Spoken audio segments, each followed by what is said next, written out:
অনুরাগের ছোঁয়া ধারাবাহিকের আজকের এপিসোডের এর আগের পর্বে আমরা দেখেছি যে দীপা সেখানকার সিসিটিভি ফুটেজ চেক করে এবং আশেপাশে সূর্য এবং লাবণ্যকে খুঁজতে থাকে।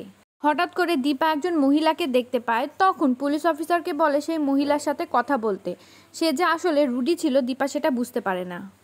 ঠিক সেই জায়গায় একটা গোডাউন ছিল। দীপা পুলিশ অফিসারকে বলে, এই গোডাউনের মধ্যেই আমার মনে হচ্ছে ডক্টর সেনগুপ্ত আছে, আপনি কি এই গোডাউনটা খোলার ব্যবস্থা করতে পারেন? তখন পুলিশ অফিসার বলে, এই গোডাউনটা একজন এনআরআই এর গোডাউন, এই গোডাউন খুললে আমার চাকরিতে প্রবলেম হতে পারে। দীপা তখন আর পুলিশ অফিসারকে জোর করে না। অন্যদিকে আমরা দেখতে পাই জয়ের ফোনে একটা আননোন নাম্বার থেকে ভিডিও পাঠানো হয়। সেই ভিডিওতে দেখা যাচ্ছিল লাবণ্য ঘুমিয়ে আছে। জয় তখন ওই নাম্বারে ফোন করে, কিন্তু ওই নাম্বারটা বন্ধ দেখায়। এরই মধ্যে দীপা বাড়িতে এসে পৌঁছায়। দীপাকে তখন জয় সেই ভিডিওটা দেখায় এবং বলে, বৌদিদি দেখো, এই নাম্বার থেকে আমাকে এই ভিডিওটা পাঠানো হয়েছে। দীপা ভিডিওটি দেখে প্রচণ্ড ভয় পেয়ে যায়। কিছুক্ষণ পর সোনাকেও একটা ছবি পাঠানো হয় আননোন নাম্বার থেকে। সেই ছবিতে দেখা যায় সেই গোডাউনটা, যে গোডাউনে তারা আগে গিয়েছিল।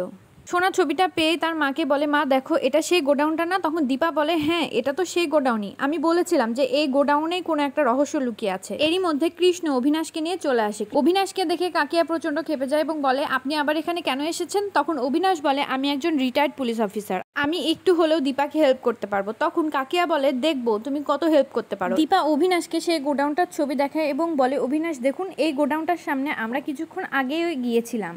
এই গোডাউনটা দেখে আমার সন্দেহ হচ্ছিল যে এর মধ্যে কেউ একজন অবশ্যই আছে। তখন অভিনাশ তার পরিচিত কিছু পুলিশ অফিসারদের ফোন দেয় এবং ওই গোডাউনটা ঘেরাও করায়। তো বন্ধুরা, এই ছিল অনুরাগের ছোঁয়া ধারাবাহিকের আজকের পর্ব। পরবর্তী এপিসোডটি পেতে আমাদের সাথে থাকো। ধন্যবাদ।